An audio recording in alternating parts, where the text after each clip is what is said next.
নির্বাচিত দল হিসেবে বিএনপি রাজনীতির মাঠে হাসিনা বিরোধী মাঠে আন্দোলনে ছিল, একদিনের জন্য বিএনপি মাঠ থেকে সরে যায় নাই। এই আন্দোলনে আমাদের কিন্তু ভূমিকা ছিল। 1991 সালে পর একটা অদৃশ্য শক্তি আমরা দেখি, অদৃশ্য শক্তি, এবং এই অদৃশ্য শক্তি দিনের আলোকে আমাদেরকে হত্যা করতে চায়, দিনের আলোকে আমাদেরকে থামা রাখতে চায়। যদি কোনো কারণে এই অদৃশ্য শক্তির কারণে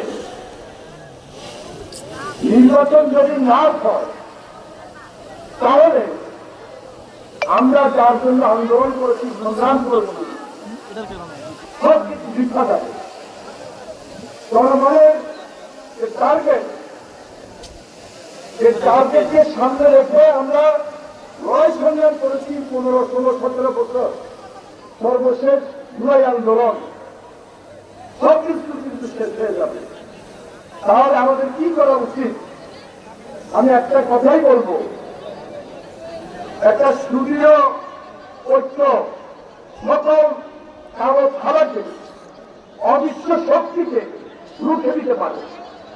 সেজন্য কিন্তু আমাদের মধ্যে একটা কঠিন ঐক্যের প্রয়োজন। এই ঐক্যের মূল পয়েন্টে যিনি আছেন তিনি হল তারেক রহমান।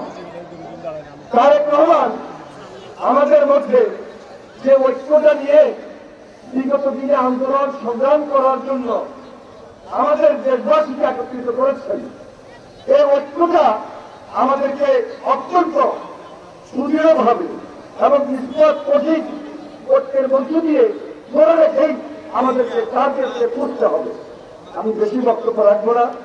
আমার মনে হয় আপনারা বুঝতে সক্ষম হয়েছেন, আমরা যদি এই দায়িত্বটুকু গ্রহণ করি তাহলে এই জাতি এই কালো ছাড়া থেকে রক্ষা পাবে। সেজন্য বৈষম্য বিরোধী ছাত্র আন্দোলন বিগত 15-16 বছরে ছাত্র জনতার আন্দোলন, বিএনপির নেতৃত্বে সকল রাজনৈতিক দল আমরা যে ঐক্য স্থাপন করেছি, যে ঐক্যকে ধরে রাখাটা আমাদের খুব জরুরি হয়ে পড়েছে। আমি বেশি বক্তব্য রাখবো না। অনেকেই বক্তব্য দিতে পারি নাই, অনেকেই মঞ্চে উঠিয়ে বক্তব্য দিতে পারি নাই, অনেকে মঞ্চে আনতে পারি নাই। আসলে একটা সভা সুন্দরভাবে করতে হলে অনেক সময় কিছু চিন্তা ভাবনা করে আগাই, কিন্তু শেষ পর্যন্ত আসলে পারি না।